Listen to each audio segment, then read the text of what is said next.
Hello students, welcome to my YouTube channel. तो आज की वीडियो में हम बात करेंगे कक्षा 12 के चैप्टर 2 के बारे में। तो जी हाँ, इसका टाइटल है, इसका जो नाम है वो है राजा, किसान और नगर, आरंभिक राज्य और अर्थव्यवस्थाएं लगभग 600 ईसा पूर्व से 600 ईस्वी तक। तो जी हाँ, चैप्टर 2 की बात कर रहे हैं हम। तो सबसे पहले हम इसके जो मोस्ट इम्पोर्टेंट बहुविकल्पीय प्रश्न हैं जो आते हैं और आएंगे ही एग्ज़ाम में, तो उनको देख लेते हैं। तो चलिए शुरू करते हैं। प्रश्न 1 है कि लोहे का प्रयोग कब से आरंभ हुआ। तो लोहे का प्रयोग आरंभ हुआ 1000 ईस्वी पूर्व। अगला क्वेश्चन है कि जेम्स प्रिंसेस ने अशोक को उसके उपनाम प्रियदर्शी से कब पहचाना। 1837 में उसको पहचाना गया था उसके उपनाम प्रियदर्शी से। तो जो जेम्स प्रिंसेस हैं उन्होंने अशोक के उपनाम को पहचाना। प्रियदर्शी अशोक का उपनाम था। अगला क्वेश्चन के गिरिवज्र किसकी राजधानी थी। तो मगध की राजधानी थी गिरिवज्र। अशोक के अधिकांश प्राकृत अभिलेख लिखे गए थे। तो अशोक के जो अधिकांश प्राकृत अभिलेख थे वो ब्राह्मी लिपि में लिखे गए थे। तो ये 2022 में आ चुका है, ये आया हुआ क्वेश्चन है, मोस्ट इम्पोर्टेंट है। अगला देखते हैं कि हरिसेन राजकवि थे। तो हरिसेन जो राजकवि थे वे समुद्रगुप्त के राजकवि थे। देखिए, ये भी 2024 में आ चुका है। और अगला देखते हैं कि पुष्य मित्र ने शंगु वंश की स्थापना कब की थी। तो जी हाँ, 1824 में इसकी स्थापना की गई थी। तो ये है। अगला है कि प्रथम स्वर्ण मुद्राएं जारी की गई थी। जो पहली बार स्वर्ण मुद्राएं जारी की गई थी, देखिए 2024 में आ चुका है। तो ये कुषाणों के द्वारा जारी की गई थी, ये आ चुका है 2024 में। अर्थशास्त्र के लेखक कौन थे, अर्थशास्त्र की रचना किसने की थी। तो वो चाणक्य जो है, कौटिल्य, उन्होंने अर्थशास्त्र की। देखिए, मैं आपको इस क्वेश्चन के बारे में बताती हूँ कि ये क्वेश्चन कितना इंपॉर्टेंट है। ये 2020 में भी आ चुका है, 22 में भी आ चुका है, 23 में भी आ चुका है, 24 में भी आ चुका है। 24 में 2 टाइप से आ चुका है।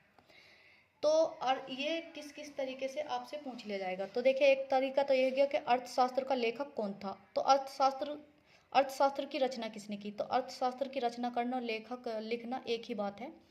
तो कौटिल्य, और कौटिल्य का दूसरा नाम है चाणक्य।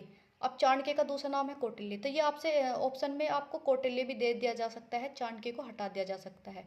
तो आप कंफ्यूज मत होना, आप ये नाम याद रखना कि चाणक्य का दूसरा नाम कौटिल्य, मोस्ट इंपॉर्टेंट। और कौटिल्य का दूसरा नाम चाणक्य है। तो चाणक्य कौटिल्य एक ही है।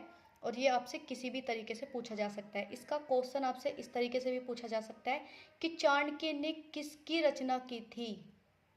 तो अर्थशास्त्र की रचना जो की थी वो चाणक्य ने की थी। ये बहुत मोस्ट इंपोर्टेंट क्वेश्चन है, ये आपको 100% आता ही आता है। निम्नलिखित में से कौन सा यूनानी दूत सेल्यूकस द्वारा चंद्रगुप्त मौर्य के दरबार में भेजा गया। ये भी 2020 में आ चुका है। तो जो मैगस्थनीज है वो यूनानी दूत सेल्यूकस द्वारा चंद्रगुप्त मौर्य के दरबार में भेजा गया था। ये चंद्रगुप्त मौर्य के दरबार में रहते थे मैगस्थनीज जो है। अगला है कि इंडिका के लेखक कौन थे। इंडिका का लेखक कौन है, ये भी 2 टाइप से आपसे पूछा गया। तो देखिए, 2020 में आया है, 22 में है, 23 में है, 24 में है, ये भी 25 में आ सकता है। 100% इसकी संभावना है। तो इंडिका के लेखक जो थे वो मैगस्थनीज थे, जो कि चंद्रगुप्त मौर्य के दरबार में भेजे गए थे सेल्यूकस द्वारा। तो ये मोस्ट इम्पोर्टेंट है। साम्राज्य के अधिकांश हिस्से में अशोक के शिलालेख मिले थे। ये 2020 में आ चुका है। तो प्राकृत में इसके शिलालेख मिले थे। अगला है मैगस्थनीज जो चंद्रगुप्त मौर्य के दरबार में आया था, वो क्या था। अब मैगस्थनीज से के ऊपर देखिए कितने सारे क्वेश्चन बन चुके हैं, 3-4 तो हम देख ही चुके हैं। तो इंडिका के लेखक थे मैगस्थनीज, और वो किसके दरबार में रहते थे, वो चंद्रगुप्त मौर्य के दरबार में रहते थे। और वो किसके द्वारा भेजे गए थे, वो सेल्यूकस के द्वारा भेजे गए थे। तो 4-5 क्वेश्चन तो आपके यहीं पर बन गए हैं। तो ये मोस्ट इंपॉर्टेंट है। आप पॉइंट टू पॉइंट इसको ऐसे करके याद कर सकते हैं कि मैगस्थनीज जो था वो तो सबसे पहले तो ये देख लें कि वो इतिहासकार था, वो इतिहास लिखने, देखने, समझने आया था। तो 2020 और 22 में ये आ चुका है। ये अब मोस्ट इम्पोर्टेंट हो चुका है क्वेश्चन। देखिए, मैगस्थनीज जो था वो इतिहासकार था, वो सेल्यूकस द्वारा भेजा गया था, चंद्रगुप्त मौर्य के दरबार में भेजा गया था। और उसने क्या लिखा था, उसने इंडिका पुस्तक को लिखा था। तो आप इस टाइप से ध्यान रख सकते हैं। निम्नलिखित में से किसके अभिलेखों में राजा को देवता का प्रिय बताया गया है। ये 2020 में आ चुका है। तो अशोक जो है उसको राजा का प्रिय बताया गया है, देवता का प्रिय बताया गया है राजा को। अशोक राजा था। समुद्रगुप्त की प्रयाग प्रस्ती इलाहाबाद स्तंभ लेख की रचना किसने की थी? ये देखिए, ये भी बहुत मोस्ट इंपॉर्टेंट है। तो देखिए, प्रयाग प्रस्ती की रचना किसने की? निम्न में से किसने समुद्रगुप्त की प्रयाग प्रस्ती लिखी थी? ये 2020 में आ चुका है, 2022, 23, 24। तो ये भी मोस्ट इंपॉर्टेंट है, इनमें से 100% आता ही आता है। तो हरिसेन ने इसकी रचना की थी। तो ये भी काफ़ी मोस्ट इम्पोर्टेंट है, इसको भी आप अपने तरफ से दिमाग में रख सकते हैं कि समुद्रगुप्त जो था उसकी प्रयाग प्रस्ती इलाहाबाद स्तंभ लेख की जो रचना की गई थी वो हरिसेन ने की थी। लगभग 78 ईस्वी का संबंध है, ये देखिए 2023 में आ चुका है। तो कनिष्क का राज्य होरण, इससे इसका संबंध है। अशोक के सारनाथ स्तंभ में, इसे ऊपर कर लेते हैं, आपको दिख नहीं होगा। अशोक के सारनाथ स्तंभ में कितने शेर बनाए गए थे? देखिए 2023 में आ चुका है। तो अशोक के सारनाथ स्तंभ में 4 शेर बनाए गए थे। प्रयाग प्रस्ती का संबंध किससे है? देखिए अभी 2024 में आ चुका है। तो प्रयाग प्रस्ती का जो संबंध है वो समुद्रगुप्त से है। अब हम इसके अति लघु उत्तरीय प्रश्न देख लेते हैं जो एग्जाम में आ रहे हैं कई साल से लगातार। तो इसका जो पहला क्वेश्चन है वो है कि ब्राह्मी लिपि को सर्वप्रथम पढ़ने में किसने सफलता प्राप्त की थी? इसके बारे में जानते हैं। ब्राह्मी लिपि को सर्वप्रथम 1837 ईस्वी में जेम्स प्रिंसेस ने पढ़ने में सफलता प्राप्त की। जेम्स प्रिंसेस ने दिल्ली टोपरा अभिलेख में अशोक को उसके उपनाम प्रियदर्शी से पहचाना। देखिए क्वेश्चन आया था ना अभी बहुविकल्प में कि प्रियदर्शी, अशोक को प्रियदर्शी नाम के उसके उपनाम प्रियदर्शी से किसने पहचाना? तो जेम्स प्रिंसेस ने। प्रिंसेस को खरोष्टी और ब्राह्मी लिपि के अध्ययन में यह समझ में आया कि अधिकांश अभिलेखों और सिक्कों पर प्रियदर्शी यानी मनोहर मुखाकृति वाले राजा का नाम लिखा है। कुछ अभिलेखों पर राजा का नाम अशोक भी लिखा है। बौद्ध ग्रंथों के अनुसार अशोक प्रसिद्ध शासकों में से था, सर्वाधिक प्रसिद्ध शासकों में से था। अगला देखते हैं।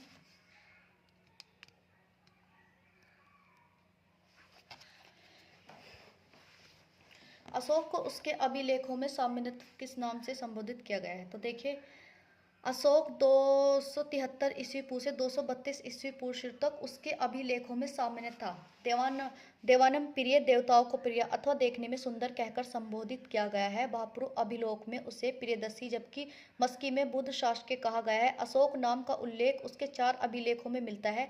ये अभिलेख है मस्की, गुज्जरा, नेतुर्व, उडेगोलम, रुद्रदामन के जूनागढ़ अभिलेख में भी अशोक का नाम उल्लेख है।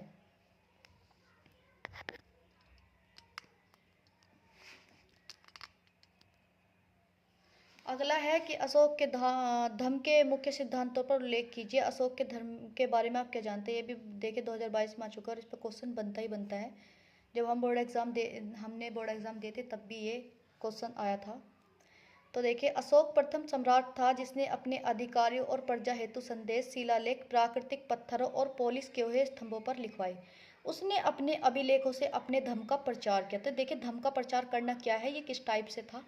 तो इस बारे में आपको क्वेश्चंस के बारे में थोड़ा से भी नॉलेज है कि धर्म क्या था, ये शिलालेख पत्थर टाइप पर लिखवाना था, तो आप उसको अपने तरीके से, ये नहीं कि आप मॉडल या किसी भी चीज़ की लैंग्वेज को कॉपी करें, नहीं, आपको अपने तरीके से अपनी लैंग्वेज में लिख के आना है।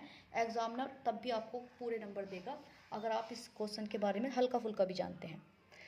तो अशोक ने अपने धर्म की व्याख्या इस प्रकार की है। धर्म है साधुता, बहुत से कल्याणकारी अच्छे कार्य करना, पाप रहित होना, मृदुता, दूसरों के प्रति व्यवहार में मधुरता, दया, दान तथा सुचिता, प्राणियों का वध न करना, जीव हिंसा न करना, माता पिता तथा बड़ों का आज्ञा मानना, गुरुजनों के प्रति आदर, मित्र परिचितों संबंधियों ब्राह्मण तथा श्रमणों के प्रति दानशीलता तथा उचित व्यवहार और दास तथा सेवकों के प्रति उचित व्यवहार।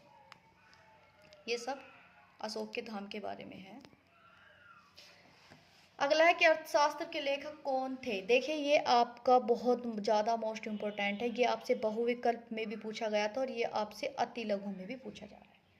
तो अर्थशास्त्र के लेखक कौटिल्य का दूसरा नाम चाणक्य। इस पुस्तक का विषय राजनीति है। अगर पुस्तक का टाइटल पूछा जाए, विषय पूछा जाए, सब्जेक्ट किससे रिलेटेड है, तो वो राजनीति से रिलेटेड है। अशोक कौन था? अशोक महान, ये देखिए ये भी 2024 में आ चुका है। तो अशोक महान चंद्रगुप्त मौर्य का पौत्र और बिंदुसार का पुत्र था। तो जो चंद्रगुप्त मौर्य थे उनका तो ये पोते थे और बिंदुसार जो है उनके लड़के थे। तो जो भारत के इतिहास का सर्वाधिक प्रसिद्ध और बड़ा शासक माना जाता है, अपने अभिषेक 259 ईस्वी पूर्व के 8वें वर्ष 261 ईस्वी पूर्व में उसने कलिंग आधुनिक ओडिशा पर आक्रमण किया और उसे अपने साम्राज्य में मिला लिया। अगला है, कुषाण वंश का सबसे बड़ा महानतम शासक कौन था? कनिक कुषाण वंश का सबसे बड़ा महानतम शासक था। वह 78 ईस्वी में शासक बना। उसका साम्राज्य उत्तर में कश्मीर से लेकर दक्षिण में विंध्य पर्वत तक तथा पश्चिमी पूर्वी उत्तर प्रदेश एवं बिहार तक विस्तृत था। फिरोजपुर पेशावर उसकी राजधानी थी। उसके काल में कश्मीर के कुंडवल में चौथी बौद्ध संगति हुई थी। अब अगला क्वेश्चन है कि प्रयाग प्रस्ति की रचना किसने की? देखिए, मैंने आपको बहुविकल्प में बताया था कि कितना मोस्ट इंपॉर्टेंट है। अब ये देखिए, यहाँ पर अति में भी पूछा जा रहा है, बहुविकल्प में भी कई साल से लगातार आ रहा है, इसमें भी कई साल से लगातार आ रहा है। तो देखिए, प्रयाग प्रस्ति इलाबंद स्तंभ लेख पर एक संक्षिप्त टिप्पणी लिखिए। प्रयाग प्रस्ति की रचना किसने की? यह किस शासक से संबंधित है? प्रयाग प्रस्थिति के बारे में आप क्या जानते हैं? 2020 में आ चुका है, 22 में आ चुका है, 20 में, 21 में, 22 में, किसी भी टाइप से पूछा जा सकता है, तो आपको ये पता होना चाहिए। प्रयाग प्रस्ति की रचना गुप्त सम्राट समुद्रगुप्त के राजकवि हरिसेन ने की। हरिसेन ने इस प्रस्ति की रचना संस्कृत भाषा में की थी। ये भी आपका बहुविकल्प में बन सकता है कि किस भाषा में की थी, तो संस्कृत भाषा में की थी। इलाहाबाद स्तंभ अभिलेख के नाम से भी जाना जाता है, तो ये इलाहाबाद स्तंभ के अभिलेख के नाम से जाना जाता है। अगला है कि गृहपति से क्या अभिप्राय है? गृहपति घर का मुखिया होता था। वह घर की महिलाओं, बच्चों, नौकरों और दासों पर नियंत्रण रखता था। वह घर से संबंधित भूमि, जानवर या अन्य सभी वस्तुओं का मालिक होता था। कभी कभी इस शब्द का प्रयोग नगरों में रहने वाले संभ्रांत व्यक्तियों और व्यापारियों हेतु भी होता था। अगला है, प्रभावती गुप्त कौन थी? उसने अपने अभिलेख में किसको आदेश दिया था? प्रभावती गुप्त कौन थी? उसका विवाह किसके साथ हुआ? ये 2020 में आ चुका है, 24 में आ चुका है, 23 में आ चुका है। ये भी मोस्ट इम्पोर्टेंट है। तो प्रभावती गुप्त आरंभिक भारत के सबसे महत्वपूर्ण शासक चंद्रगुप्त द्वितीय की पुत्री थी। उसका विवाह वकाटक नरेश रुद्रमन द्वितीय के साथ हुआ था। उसने अपने अभिलेख में ग्राम कुडुम्बिनों, गांव के गृहस्थ और कृषक ब्राह्मणों और दंगुन गांव के अन्य वासियों को आदेश दिया था। अगला है कि चंद्रगुप्त मौर्य कौन थे? उन्होंने मौर्य साम्राज्य की स्थापना कब की? ये देखिए 2023 में आ चुका है। तो चंद्रगुप्त मौर्य वंश का संस्थापक था। ऐसे भी क्वेश्चन पूछा जा सकता है आपसे बहुविकल्प में कि मौर्य वंश का संस्थापक कौन था? तो चंद्रगुप्त मौर्य वंश के संस्थापक थे और उसने 322 ईस्वी पूर्व मौर्य साम्राज्य की स्थापना की। यह भी आपका बहुविकल्प बन सकता है। तो 322 ईस्वी में मौर्य साम्राज्य की स्थापना की गई थी। अगला है कि चंद्रगुप्त मौर्य किस जैन संत के शिष्य थे? ये 2024 में आ चुका है। तो चंद्रगुप्त मौर्य जैन संत आचार्य भद्रबाहु के शिष्य थे। चंद्रगुप्त ने अपने जीवन के अंतिम वर्षों में जैन धर्म की दीक्षा ली थी। अगला है, हर्षचरित का लेखक कौन था? यह भी 2024 में आ चुका है। तो हर्षचरित का लेखक बाण भट्ट था। इस ग्रंथ की रचना संस्कृत भाषा में की गई थी। ये भी आपका बहुविकल्प बन सकता है कि हर्षचरित का लेखक कौन था?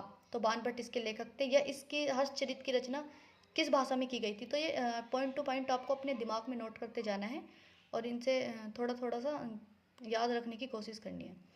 राजतरंगिणी के लेखक कौन है? तो ये 2024 में आ चुका है। तो राजतरंगिणी के लेखक कल्हण हैं। इसे प्राचीन भारत का पहला युद्ध ऐतिहासिक ग्रंथ माना जाता है। संस्कृत भाषा में लिखे इस ग्रंथ की विषय वस्तु कश्मीर का इतिहास है। ये भी मोस्ट इम्पोर्टेंट है, ये आपका आ सकता है। चलिए, आज की वीडियो में बस इतना ही। अगली वीडियो में बात करेंगे इसके मोस्ट इम्पोर्टेंट लघु उत्तरी प्रश्न और विस्तृत उत्तरी प्रश्न कौन कौन से हैं। तो आज की वीडियो में बस इतना ही किया हमने। उम्मीद करती हूँ कि आपको अच्छा समझ आया होगा। अगर आपको मुझसे कोई और हेल्प चाहिए तो आप मुझे कमेंट कर सकते हैं कि किसी और सब्जेक्ट के बारे में चाहिए। मैं आपकी हिस्ट्री और पॉलिटिकल साइंस की अभी पूरी फुल तैयारी कराऊँगी, तो बने रहे मेरे साथ। धन्यवाद।